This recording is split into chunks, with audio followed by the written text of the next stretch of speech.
Hello friends, my name is Manoj Kumar from Corp IT, and today video will cover all this thing. So this is the article that I already wrote.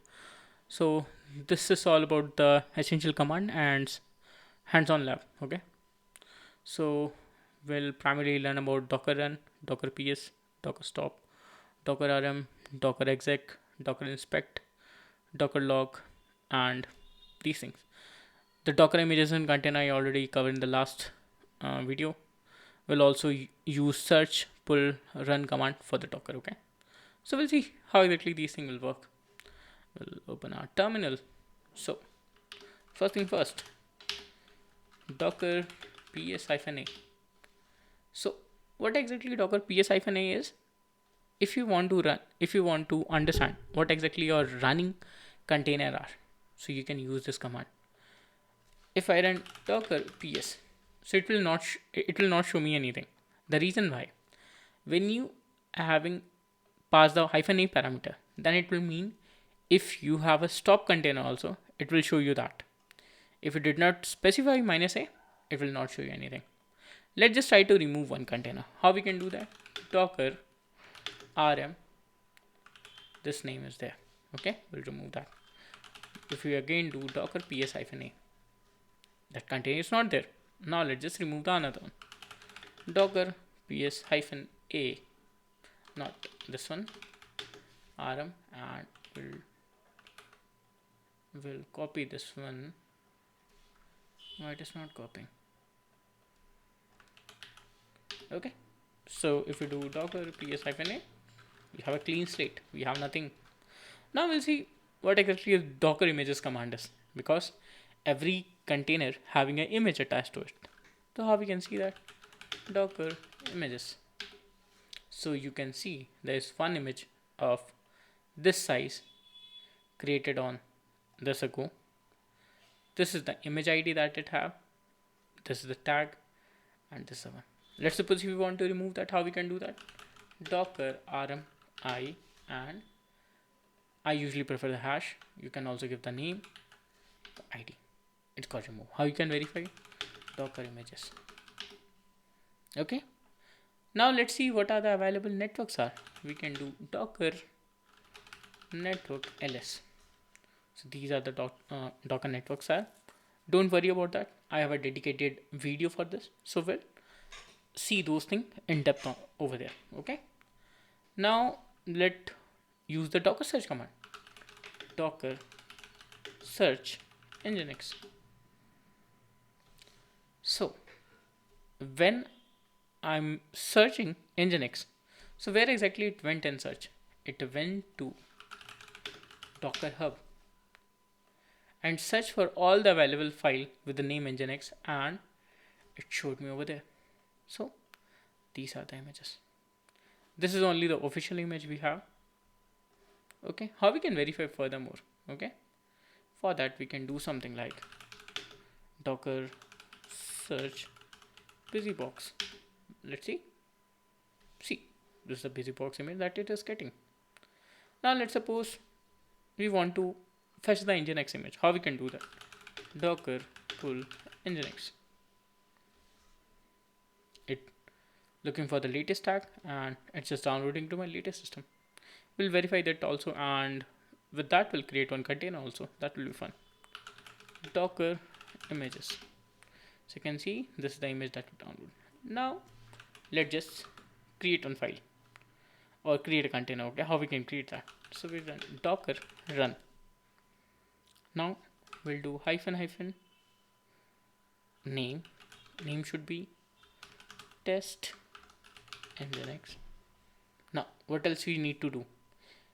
Nginx should have a port. So how we can specify? P 8080. Okay, I'm just trying to exposing at the 80 port only. What else it should be have? It should be have a name nginx, the image that it will be used. Looks good to me. Let's just hit enter. It started. Okay, now if you want to access it, how you can access it? You should know 64.2 continue our website. Welcome to the nginx. This is the nginx default page that is coming because of this. But what is the issue with this approach? As of now, we are in this container itself, but we don't want that. How we can do that? We'll do Control C. Okay. If we run docker ps-a, we can see it's on a stop thing. Now how we can further improve that? We'll run the same command, and this time we'll also add -d parameter. What exactly -d is? Detach parameter. It will run this in the background and it will exit from there. Let's see how it works. Okay, we need to rename it. So we'll detach. This should be good. Okay, cool. Docker ps-a, and you can see your detach one is running over here. Okay, I believe my image will be there. So docker ps-a. So now you can see it better. So detach one, and this is anyway stop because we cancel out of that. If we again go to our this one, we'll do a refresh. It is there perfectly fine. Now we go back to our terminal again. If you want to stop that, how we can stop that container? Docker stop. Okay, docker ps-a, both are in the exit state. If you go back to our website, we'll do refresh. It's not coming because the server is down, the engine server is down. Let's just go back over there. We'll see. Docker run we completed, docker ps completed, docker stop completed, docker rm, docker exec pending. Let's just understand what is docker exec. We'll again go to the terminal. We'll start docker start, and our test engine detached container will start. Okay, docker ps. See, our detached container is running. If you want to log into that, how we can do that? So now we are inside that container. ls-la systemctl status nginx. Okay, the system utility is not there because it's just a trimmed down version of the actual server. Let's see what exactly the OS is. It's a Ubuntu flavor, bookworm. We can also see which nginx. This is the directory we have. So that's how you can exit to a container. Now what else you can do? We see how we can exit it. How we can exit out from the container. What else is pending? Logs are pending. So if you want to see the logs, so you can see docker logs, the container ID, and it will show you all the docker logs. You can use this for the troubleshooting purpose. Later down in this series, we'll also have a look into it. Now, another command that's very interesting one. Docker inspect. So from there, you can know each and everything about this container.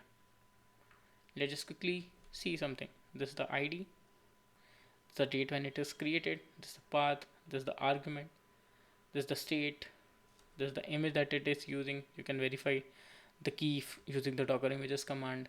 Yeah, the host name, the host path. There are hell lots of things that you can customize it over here. So that's what it is. So yeah, that's the second video in my docker series. I hope you get a lot of insight about the docker, the basic command that you can use. So that's all for this video. Hope you like this one. If you have any issue, please let me know on the chat. If you need further assistance, you can let me know on my social media handle. I will help you further with that. So thanks for this video. We'll see you the next one. Peace.